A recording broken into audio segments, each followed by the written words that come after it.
All right, I wrote this first little poem about an experience I had at work. Just understand that this can be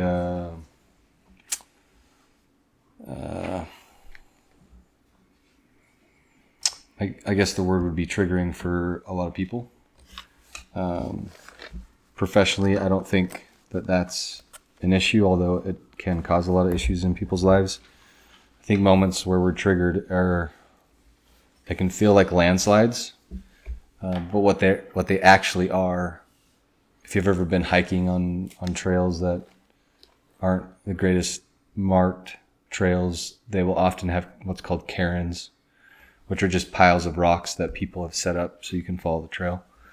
I think a moment of being triggered it offers a cairn moment. It offers a little pile of rocks that says, hey, maybe you should turn here and maybe you should look down this path because your mind and body is telling you something important is there.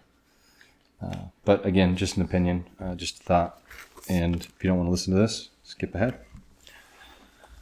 This is called The Blue Blanket. Blue like the depths of the sea, soft like cotton candy clouds. This blanket meant to give warmth and safety to a little one, like the embrace from a parent should be. Hurt, confusion, and insatiable greed grow and spread, like an infectious virus. Corrupted demand rips the safety of that blanket away. Little hands clinging desperately to the pavilion, but too weak to hold on. Bigger hands, stronger hands, untaught hands in the art and duty of protection. Older hands reinforced to take and to use and to objectify. Exposed, vulnerable, and frightened. Pressure and pain, struggle. Too small, overpowering weight. Pillow on face, more pressure. A flicker of hope, the deep blue cotton candy soft blanket on skin. Can't breathe. This giver of warmth and safety forced into a weapon of destruction, used to submit and to strangle innocence.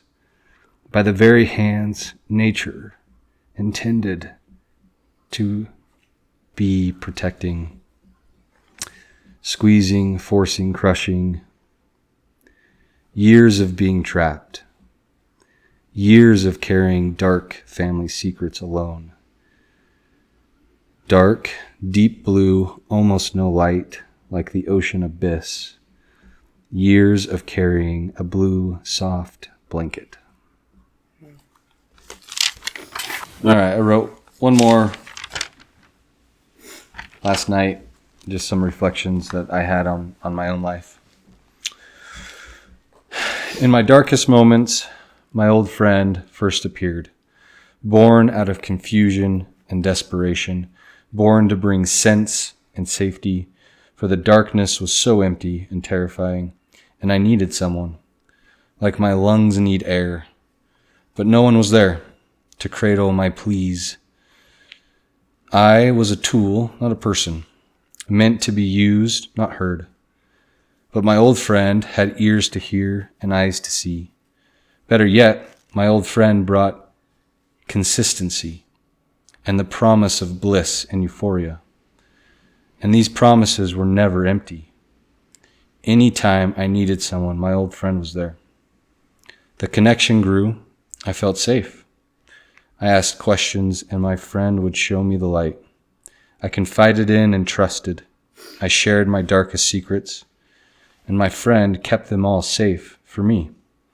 And I kept my friend safe from everyone. I hid my friend anywhere I could. I became possessive. My friend was mine.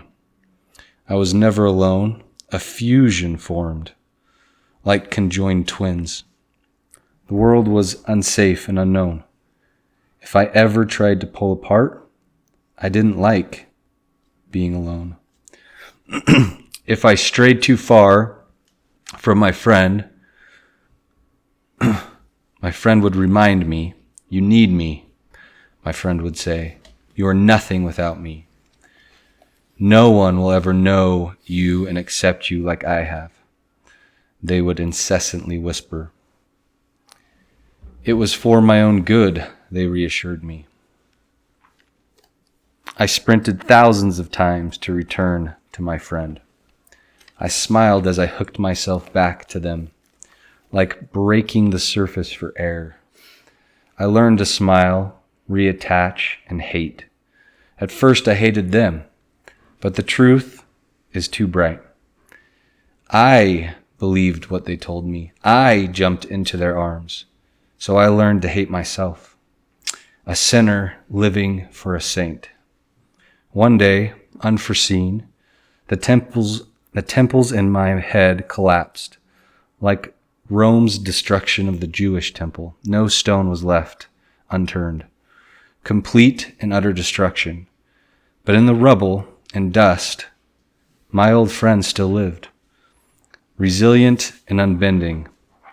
Strange, though, how my need to attach has been lost among all the dead saints. I still visit, but it isn't the same, more and more distant. My old friend is still resilient and unbending, impressive, really. Inside me, there are holes for hooks, empty space. Awareness of how much empty space is quite frightening. And the impulse to hook back in, to fill the space, and to catch my breath burns inside of me. The billows of the inner blacksmith frantic. But I don't. I hope that hell's fire can purify. I just stand and notice and incinerate. Curiosity, curiously glass-blowing a new colored lens to perceive differently. My old friend is not a monster. They are sad and alone, sitting in the corner of my mind, looking at me with puppy dog eyes. My old friend is the practical outcome of being born into a broken family, coupled with the intense loneliness of a little boy.